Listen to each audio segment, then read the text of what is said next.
اعوذ باللہ من الشیطان الرجیم بسم اللہ الرحمن الرحیم۔ اسپرچول ٹاک کے معزز دوستو، السلام علیکم ورحمۃ اللہ وبرکاتہ۔ آج کی ویڈیو میں ایک ایسی حکایت پیش کی جاتی ہے جس کا ظاہر کچھ اور ہے اور باطن کچھ اور۔ ایک گاؤں میں ایک مؤذن تھا، اس کی دل خراش آواز سے سب نالاتے، مگر مؤذن کو خوش فہمی تھی کہ اس کی آواز بے حد سریلی اور میٹھی ہے۔ جب وہ اذان دیتا سننے والے اپنے سر تھام لیتے، معصوم بچے اپنی ماؤں سے لپٹ جاتے، راگیر کانوں میں انگلیاں دے لیتے، غرض مرد عورت بوڑھے جوان اور بچے اس کی کرخت آواز سے پریشان ہو جاتے۔ اہل محلہ نے بارہا اسے نرمی سے سمجھایا کہ تیری آواز اس قابل نہیں کہ تو اذان دے، ایسی بھیانک آواز سے اذان دینا شریعت میں منع کیا گیا ہے۔ محلے والوں کی جان اس سے عذاب میں تھی، سننے والوں کی نیند حرام ہو جاتی، سروں میں درد ہونے لگتا۔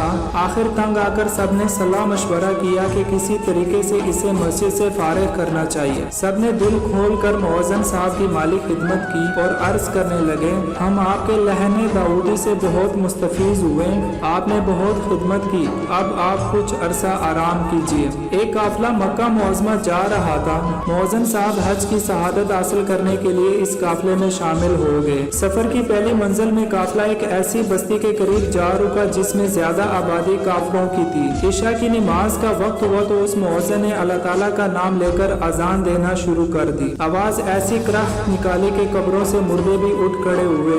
قافلے والے ڈرنے لگے کہ کہیں کوئی فتنہ نہ برپا ہو جائے۔ تھوڑی دیر بعد ایک کافر ہاتھ میں شمع لیے مٹھائی اور قیمتی جوڑا کپڑوں کا لے کر آیا اور قافلے کے اندر آتے ہی پوچھنے لگا، وہ مؤذن کہاں ہے جس کی آواز سے ہمیں حیات نو ملی؟ قافلے والوں کو اس کی یہ بات سن کر حیرت ہوئی۔ کافر مسکرا کر کہنے لگا، میں شکریہ ادا کرنے حاضر ہوا ہوں۔ کافر کہنے لگا، میری اکلوتی لڑکی ہے، نہایت ہی حسین و جمیل اور نازک دماغ ہے، مدت سے اس کی آرزو تھی کہ مسلمان ہو جائے۔ ہم اسے برابر سمجھاتے رہے کہ یہ خیال چھوڑ دے، اپنے باپ دادا کا مذہب نہ چھوڑ، مگر اسے کوئی نصیحت کارگر نہ ہوئی تھی۔ اسلام کی محبت اس کے دل میں جاگزیں ہو چکی تھی، اس سبب سے میں ہمیشہ پریشان اور خوفزدہ رہتا تھا، مگر آج اس مؤذن کی آواز نے وہ کام کر دکھایا جو ہزار نصیحتیں بھی نہ دکھا سکیں۔ لڑکی نے مؤذن صاحب کی آواز سن کر پوچھا، یہ مکروہ آواز کیسی ہے جو کانوں میں آ رہی ہے اور دماغ پر ہتھوڑے کی طرح بج رہی ہے؟ اس کی ماں نے جواب دیا، یہ اذان کی آواز ہے،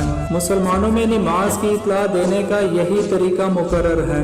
اس کے بعد میری لڑکی نے مجھ سے یہی سوال کیا، میں نے بھی یہی جواب دیا کہ واقعی یہی مسلمانوں کی اذان کی آواز ہے۔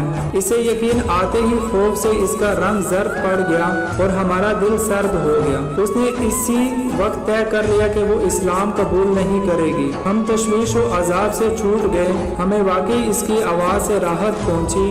اب میں اس مؤذن کا احسان مند ہوں اور شکریہ کے طور پر یہ نذرانہ اس کے لیے لایا ہوں۔ کافر مؤذن سے بغلگیر ہو کر دعائیں دینے لگا اور کہنے لگا، جناب آپ میرے محسن ہیں، آپ نے آج وہ احسان مجھ پر کیا کہ ساری زندگی آپ کا غلام رہوں گا۔ اگر میرے قبضے میں کسی ملک کی بادشاہت ہوتی تو آپ کو اشرفیوں میں تول دیتا۔ درس حیات، آواز حق بلند کرنا یعنی تبلیغ دین کے لیے بھی مناسب لوگوں کا انتخاب ہونا چاہیے۔